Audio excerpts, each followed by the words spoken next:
ವಿಧಾನಸಭಾ ಚುನಾವಣೆ ಕ್ಷೇತ್ರ ಏನಿದೆ ಇದು ಒಂದು ಕದನದ ಕಣವಾಗಿ ಮಾರ್ಪಾಡಾಗಿರುವಂಥದ್ದು ನಮ್ಮೆಲ್ಲರಿಗೂ ಕೂಡ ಗೊತ್ತಿದೆ. ಕಳೆದ 10 ವರ್ಷಗಳಿಂದ ಬಿಜೆಪಿಯ ಆಳ್ವಿಕೆಯಲ್ಲಿ ನಡೆದಂತಹ ದುರಾಡಳಿತ, ರೈತ ವಿರೋಧಿ ನೀತಿಗಳು, ಕಾರ್ಮಿಕ ವಿರೋಧಿ ನೀತಿಗಳು, ಮಹಿಳಾ ವಿರೋಧಿಯಾಗಿರುವಂತಹ ಚಟುವಟಿಕೆಗಳು, ಕೆಲಸಗಳು, ಅದಲ್ಲದೆ ಇವತ್ತು ವಿದ್ಯಾಭ್ಯಾಸವನ್ನ ಮುಗಿಸಿ ಆಚೆ ಬರ್ತಿದ್ದಂತಹ ಯುವ ಜನರಿಗೆ ಕೆಲಸವನ್ನ ಸೃಷ್ಟಿ ಮಾಡಿ ಕೊಡಬೇಕಾಗಿದ್ದಂತಹ ಸರ್ಕಾರ ಪಕೋಡ ಮಾರಿ ಎನ್ನುವಂತಹ ಒಂದು ನಾಚಿಕೇಡಿನ ಹೇಳಿಕೆಯನ್ನ ಕೊಟ್ಟಿರುವಂತದ್ದು, ಇದೆಲ್ಲವನ್ನು ಕೂಡ ನಾವು ನೋಡ್ತಾ ಬರ್ತಾ ಇದ್ದೀವಿ. ಸೊ ಈ ಹಿನ್ನೆಲೆಯಲ್ಲಿ ಮಂಡ್ಯದ ಒಂದು ಲೋಕಸಭಾ ಕ್ಷೇತ್ರ ಒಂದು ಕದನದ ಕಣವಾಗಿ ಮಾರ್ಪಟ್ಟಿದೆ. ಈ ಒಂದು ದುರಾಡಳಿತವನ್ನ ಮಾಡುತ್ತಾ ಬರ್ತಿರುವಂತಹ ಪಕ್ಷವನ್ನ, ಸಂವಿಧಾನವನ್ನೇ ಬದಲಾಯಿಸ್ತೀವಿ, ನಾವು ಅಧಿಕಾರಕ್ಕೆ ಬರ್ತಿರುವಂತದ್ದೇ ಸಂವಿಧಾನವನ್ನ ಬದಲಾವಣೆ ಮಾಡ್ಲಿಕ್ಕೆ ಅಂತ ಹೇಳಿ ಬಹಿರಂಗವಾಗಿ ಹೇಳಿಕೆಯನ್ನ ಕೊಡ್ತಿರುವಂತಹ ಪಕ್ಷಗಳಿಗೆ ಇವತ್ತು ಅವರನ್ನ ಟೀಕೆ ಮಾಡಿಕೊಂಡು ಅವರನ್ನ ಪಕ್ಷಗಳನ್ನ ಬೈಕೊಂಡಿರ್ತಿದ್ದಂತಹ JDS ಪಕ್ಷ ತಮ್ಮ ಸ್ವಾರ್ಥ ರಾಜಕಾರಣಕ್ಕೋಸ್ಕರ ಇವತ್ತು ಹೋಗಿ ಒಂದು ಅಪವಿತ್ರ ಮೈತ್ರಿಯನ್ನ ಮಾಡ್ಕೊಂಡಿದೆ. ಅಷ್ಟು ಮಾತ್ರ ಅಲ್ದಿರ ಇವತ್ತು ಇದೇ ಒಂದು ಮಂಡ್ಯ ನೆಲದಲ್ಲಿ ಸ್ವಾಭಿಮಾನದ ಹೇಳಿ ಮತವನ್ನ ಪಡೆದಂತಹ ಪಕ್ಷೇತರ ಅಭ್ಯರ್ಥಿಯಾಗಿ ನಿಂತಿದ್ದಂತಹ ಸುಮಲತಾರವರು ಕೂಡ ಮಹಿಳಾ ವಿರೋಧಿಯಾಗಿರುವಂತಹ ಅತ್ಯಾಚಾರಿಗಳನ್ನ ಬಿಡುಗಡೆ ಮಾಡಿ ತಮ್ಮ ಪಕ್ಷಗಳಿಗೆ 6 ತುರಾಯಿಗಳನ್ನು ಹಾಕಿ ಸೇರಿಸಿಕೊಳ್ಳುತ್ತಿದ್ದಂತಹ ಈ ಒಂದು ಪಕ್ಷಕ್ಕೆ ತಾನೊಬ್ಬ ಅಭ್ಯರ್ಥಿಯಾಗಿ ಅಲ್ಲದೆ ಒಬ್ಬ ಮಹಿಳೆಯಾಗಿ ಯೋಚನೆ ಮಾಡ್ತೀರಾ ಇವತ್ತು ಆ ಪಕ್ಷಕ್ಕೆ ಹೋಗಿ ಸೇರಿಕೊಂಡು ಅವರಿಗೆ ಬಹಿರಂಗವಾಗಿ ಬೆಂಬಲವನ್ನ ಕೊಡೋದ್ರ ಮುಖಾಂತರ ಮಂಡ್ಯದ ಲೋಕಸಭಾ ಜನರನ್ನ ಎಲ್ಲ ರಾಜಕಾರಣಿಗಳು ಮೂರ್ಖರನ್ನಾಗಿ ಮುಟ್ಟಾಳರನ್ನಾಗಿ ಮಾಡ್ಲಿಕ್ಕೆ ಹೊರಟಿದಾರಾ ಅನ್ನುವಂಥದ್ದು ನಮ್ಮ ಪ್ರಶ್ನೆ. ಇಲ್ಲಿ ಯಾವುದೇ ಕಾರಣಕ್ಕೂ ಮಂಡ್ಯದ ಜನತೆ ಇವರ ಒಂದು ನೀಚ ರಾಜಕಾರಣಕ್ಕೆ ಯಾವುದೇ ಕಾರಣಕ್ಕೂ ಸೊಪ್ಪು ಹಾಕಬಾರದು. ಸೊ ಈ ಸಲ ಈ ಎಲ್ಲ ಒಂದು ಮೈತ್ರಿಯ ಅಪವಿತ್ರ ಮೈತ್ರಿ ಕೂಟವನ್ನ, ಸಂವಿಧಾನ ವಿರೋಧಿಗಳನ್ನ ಮತ್ತು ಪ್ರಜಾಪ್ರಭುತ್ವವನ್ನೇ ಹಾಳು ಮಾಡಲಿಕ್ಕೆ ಹೊರಟಿರುವಂತಹ ಇವತ್ತು ದೇಶದಲ್ಲಿ 1 ವರ್ಷಗಳ ಕಾಲ ನಮ್ಮ ರೈತರು ದೆಹಲಿನಲ್ಲಿ ಅವರು ತಂದಿದ್ದಂತಹ ರೈತ ವಿರೋಧಿ ಕಾಯ್ದೆಗಳನ್ನು ವಾಪಸ್ ಹಾಕಬೇಕು ಅಂತ ಹೇಳಿ ಹೋರಾಟ ಮಾಡ್ತಿರುವಂತಹ ಸಂದರ್ಭದಲ್ಲಿ ಸುಮಾರು 800ಕ್ಕೂ ಹೆಚ್ಚು ಜನ ತಮ್ಮ ಪ್ರಾಣಗಳನ್ನ ಬಲಿದಾನವಾಗಿ ಕೊಡಬೇಕಾಗುತ್ತೆ. ಅದಷ್ಟು ಮಾತ್ರ ಅಲ್ದಿರ ಇವತ್ತು ಕಾರ್ಮಿಕ ವಿರೋಧಿ ಕೋಡ್ಗಳನ್ನ ಜಾರಿ ಮಾಡಿ ದುಡಿಯುವಂತಹ ಅವಧಿಯನ್ನ ಹೆಚ್ಚು ಮಾಡಿ ಅವರ ಕೆಲಸದ ಸಂಬಳವನ್ನ ಕಡಿತ ಮಾಡಿ ಇವತ್ತು ಕಾರ್ಮಿಕರ ರಕ್ತವನ್ನು ತಿಗಣೆಗಳ ತರ ನೀರ್ಲಿಕ್ಕೆ ಹೊರಟಿದ್ದಾರೆ. ಸೊ ಇಂತಹ ಒಂದು ರೈತ ವಿರೋಧಿ, ಕಾರ್ಮಿಕ ವಿರೋಧಿ, ಮಹಿಳಾ ವಿರೋಧಿ, ದಲಿತ ವಿರೋಧಿ ಸರ್ಕಾರಗಳಿಗೆ ಬೆಂಬಲ ಕೊಡ್ಲಿಕ್ಕೆ ಮೈತ್ರಿ ಆಗಿರುವಂತಹ ಈ ಮೈತ್ರಿಕೂಟವನ್ನ ನಾವು ಯಾವುದೇ ಕಾರಣಕ್ಕೂ ಒಪ್ಕೊಳ್ಳೋದಿಲ್ಲ. ಅಷ್ಟು ಎಲ್ಲದ್ರ ಮೇಲಾಗಿ ಇವತ್ತು ಯಾವುದೇ ಒಂದು ದೇಶದ ಬಡವರ್ಗದ ಶ್ರಮಜೀವಿಗಳು ಬದುಕಬೇಕು ಅಂತಂದ್ರೆ ಈ ದೇಶದಲ್ಲಿ ಮೌಲ್ಯಯುತವಾಗಿರುವಂತದ್ದು ನಮ್ಮ ಸಂವಿಧಾನ ಅನ್ನುವಂಥದ್ದು ಬಹಳ ಅಗತ್ಯವಾಗಿರುವಂತದ್ದು. ಇವತ್ತು ಸಂವಿಧಾನವನ್ನೇ ಬದಲಾಯಿಸಲಿಕ್ಕೆ ನಾವು ಬರ್ತೀವಿ ಅಂತ ಹೇಳುವಂತಹ ಇಂಥ ಸಂವಿಧಾನ ವಿರೋಧಿಗಳನ್ನ ಎಲ್ಲ ಒಂದು ಜನಪರ ಬಡವರ ಸಂಘಟನೆಗಳಾಗಿ ಅವರ ಪರವಾಗಿ ಕೆಲಸ ಮಾಡ್ತಿರುವಂತಹ ಯಾವುದೇ ಜನಪರ ಸಂಘಟನೆಗಳು ಅದನ್ನು ಒಪ್ಕೊಳ್ಳಿಕ್ಕೆ ಸಾಧ್ಯ ಇಲ್ಲ.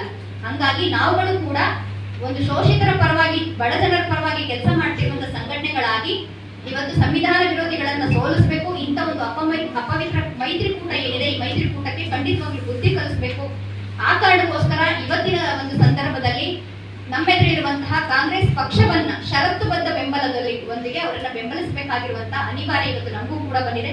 ನಮ್ಮ ಈ ಒಂದು ಷರತ್ತುಬದ್ಧ ಬೆಂಬಲವನ್ನ ಮಂಡ್ಯದ ಬಡ ಜನರು, ಶ್ರಮಿಕರು ಮತ್ತು ಇಲ್ಲಿಯ ಪ್ರಜ್ಞಾವಂತ ನಾಗರಿಕರು ಕೂಡ ಸ್ವಾಗತಿಸ್ತಾರೆ ಅನ್ನುವಂತಹ ನಂಬಿಕೆಯ ಮೇಲೆ ಈ ಒಂದು ಅಪವಿತ್ರ ಮೈತ್ರಿಕೂಟ ಏನಿದೆ, ಸಂವಿಧಾನವನ್ನ ಬದಲಾವಣೆ ಮಾಡಬೇಕು ಅಂತ ಹೊರಟಿರುವಂತಹ ಈ ಒಂದು ಸಂವಿಧಾನ ವಿರೋಧಿಗಳನ್ನ ಸೋಲಿಸಬೇಕು ಅಂತ ಹೇಳಿ ಕರ್ನಾಟಕ ಜನಶಕ್ತಿ, ಮಹಿಳಾ ಮುನ್ನಡೆ ಸಂಘಟನೆ, ಶ್ರಮಿಕ ನಗರ ನಿವಾಸಿಗಳ ಒಕ್ಕೂಟ, ಶ್ರಮಿಕ ಶಕ್ತಿ ಎಲ್ಲರೂ ಕೂಡ ಒಗ್ಗಟ್ಟಿನ ಕರೆಯನ್ನ ಕೊಡ್ತಾ ಇದೀವಿ.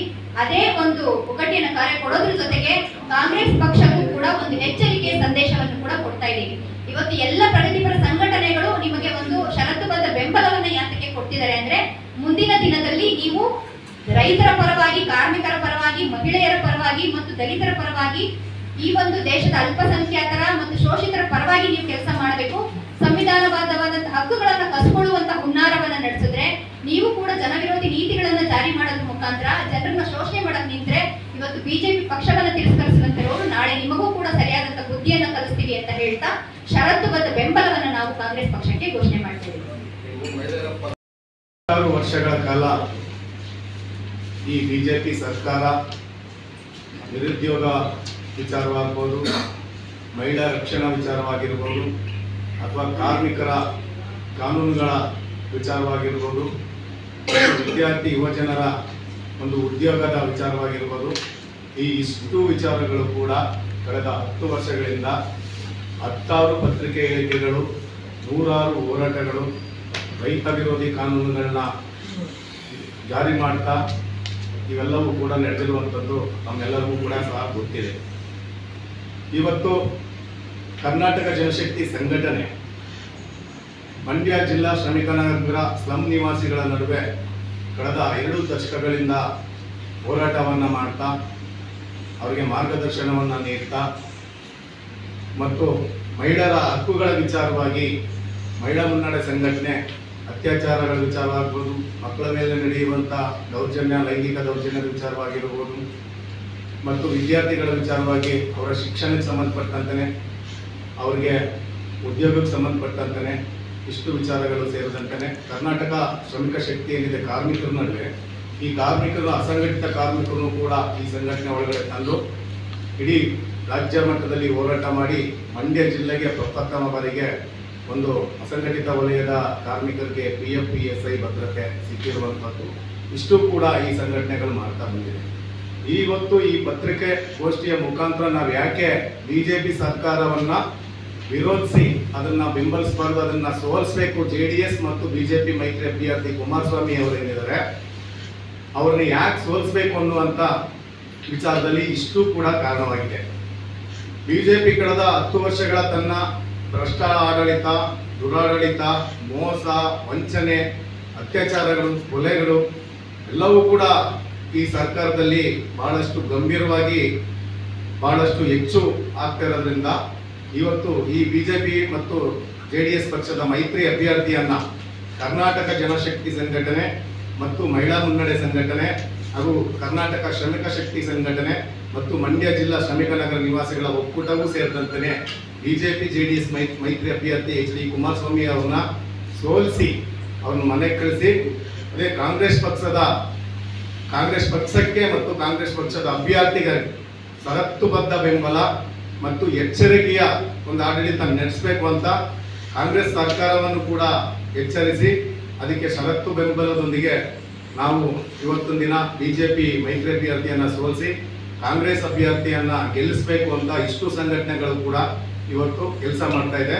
ಇಷ್ಟು ಮಾತ್ರ ಅಲ್ಲ, ಹೆಜ್ಜೇಳು ಕರ್ನಾಟಕದ ಭಾಗವಾಗಿ ಈ ಎಲ್ಲ ಸಂಘಟನೆಗಳು ಸೇರಿದಂತೆ ಸುಮಾರು 500ರಿಂದ 600ಕ್ಕೂ ಹೆಚ್ಚು ಎಲ್ಲ ಸಂಘಟನೆಗಳು ಸೇರಿ ಇವತ್ತೊಂದು ದಿನ ಈ BJPಯನ್ನ ಸೋಲಿಸಬೇಕು, ಇವರ ದುರಾಡಳಿತವನ್ನು ಅಂತ್ಯ ಮಾಡಬೇಕು ಅಂತ ಅನ್ಕೊಂಡಿದೆ. ಹಾಗಾಗಿ ನೀವೆಲ್ಲರೂ ಕೂಡ ನಾವೇನು ಹೇಳ್ತಾ ಇದ್ದೀವಿ ಇದು ಸತ್ಯದ ವಿಚಾರಗಳನ್ನ ಮುಂದೆ ಹೇಳ್ತಾ ಇದ್ದೀವಿ, ಇದನ್ನು ಕೂಡ ಬಹಳ ಸುದ್ದಿ ಮಾಡಬೇಕು.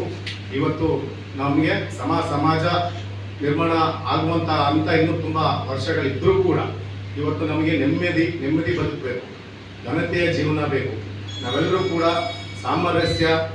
ಸಾಮರಸ್ಯದಿಂದ ಇರಬೇಕು, ಸ್ವಾಭಿಮಾನದಿಂದ ಬದುಕಬೇಕು, ಒಳ್ಳೆ ವಾತಾವರಣ ನಿರ್ಮಾಣ ಮಾಡಬೇಕು ಅನ್ನೋ ಉದ್ದೇಶಕ್ಕೆ ಸಂವಿಧಾನ ಉಳಿವಿಗಾಗಿ ನಾವು ನಮ್ಮ ಜನಸಾಮಾನ್ಯರ ಹಕ್ಕುಗಳಿಗಾಗಿ, ಪ್ರಜಾಪ್ರಭುತ್ವದ ಉಳಿವಿಗಾಗಿ, ಸಂವಿಧಾನದ ರಕ್ಷಣೆಗಾಗಿ ಈ ಒಂದು BJPಯನ್ನ ಸೋಲಿಸಬೇಕಂತ ಕರೆ ಕೊಡ್ತಾ ಇದ್ದೀವಿ. ಇನ್ನು ಮುಂದಿನ ವಿಚಾರ